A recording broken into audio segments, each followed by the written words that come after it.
नफरत फैलाने वाला भाजपा आरएसएस मुर्दाबाद मुर्दाबाद मुर्दाबाद। भाजपा आरएसएस के खिलाफ कौन लड़ेगा? हम लड़ेंगे, हम लड़ेंगे। अरे नफरत के खिलाफ कौन लड़ेगा? हम लड़ेंगे, हम लड़ेंगे। अरे भाजपा माले जिंदाबाद जिंदाबाद जिंदाबाद। भाजपा माले लड़े चलो, लड़े चलो, लड़े चलो।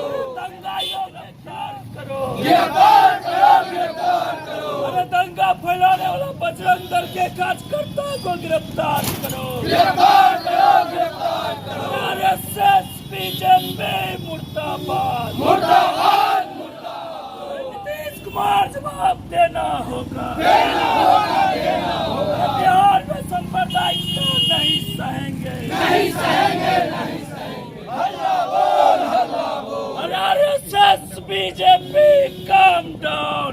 ये रैली निकाली गई है पूरे राष्ट्रव्यापी सांप्रदायिक उन्माद के खिलाफ, देश में जो नफरत फैलाए जा रहे हैं। मैं थोड़ी सी एक बात कह देना चाहता हूँ निसंकोच कि 2002 में जो दंगाई किए थे उसका मुख्य कर्णधार मोदी जी और अमित शाह थे।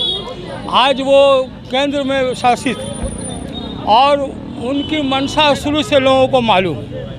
और वो हम एक शेर से बात कह देना चाहते हैं, तमाम लोगों को ये बता देना चाहते हैं और उन नफ़रत फैलाने वालों को होशियार कर देना चाहते हैं कि नफ़रत के शोले न भड़का दिल में ज़ालिम, तुम खुद उस आग में एक दिन जल जाएगा।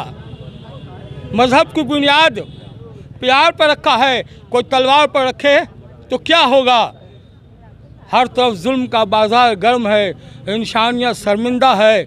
इनकलाब आएगा, न जुल्म रहेगा, न जालिम बख्शा जाएगा। ये हिंदुस्तान के मुसलमान जिसने अपनी कुर्बानी से हिंदुस्तान को सींचा है, हिंदुस्तान हमारा मादर वतन है। हम फ़ख्र से कहते हैं कि जब मेरी मौत आए तो मेरी अलग पहचान लिख देना और मेरे सर पर लहू, मेरे पेशानी पर लहू से हिंदुस्तान लिख देना। हम हिंदुस्तान के रहनुमा हैं, हम हिंदुस्तान के कर्णधार हैं। हम इस सरकार को ये जानते हैं, हम ये सरकार की ये मंशा है। ये सरकार जब मोदी जी बोलते हैं 2016 में आपने देखा कि एक बच्चा का मुस्लिम का बच्चा कार में दब गया तो लोगों ने कहा कि भाई उसको कंपनसेशन दीजिए, आप कि कार में बच्चा चला गया। तो उसने जवाब दिया कि हमको क्या पता है कौन कुत्ते का पिल्ला हमारे गाड़ी में आ गया और चपकर मर गया। तो हम मुसलमान कुत्ते के पिल्ला की तरह वो हमको देख रहा है। इसलिए हम हिंदुस्तान के तमाम जी होश और न्याय पसंद हिंदू और न्याय पसंद सेकुलर पार्टी को कहना चाहते हैं कि मुत्तहद हों और मुत्तहद होकर के ऐसे दंगाई सरकार को हटाना ज़रूरी है जो महंगाई के ख़िलाफ़ कुछ नहीं कर पाती है। ये सिर्फ 5 किलो अनाज दे करके हमारी कमाई का, जनता के गहरी कमाई का 14% वसूल रहा है। इसीलिए हम इस तमाम इस आंदोलन को तेज़ करना चाहते हैं इस सरकार के ख़िलाफ़। ये सरकार खुद दंगाई है। हम पूछना चाहते हैं कि ये जो जुलूस निकाला जाता है वो जुलूस निकालने में परमिशन होता है कि किस रास्ते से कैसे जाओगे और कहाँ जाओगे। ऐसा नहीं कि हरवे हथियार ले करके मुस्लिम इलाके में जाओ, मस्जिद पर झंडा फहरा दो। अरे मस्जिद में झंडा फहरा देने से, वो झंडा फहराने से वो मस्जिद नापाक नहीं हो जाएगा, लेकिन मकसद ये है कि वो उसको आप उस्काते हैं, उसको आप चिढ़ाते हैं ताकि वो दंगाई पर वो उकसा करके आपसे दो हाथ करे।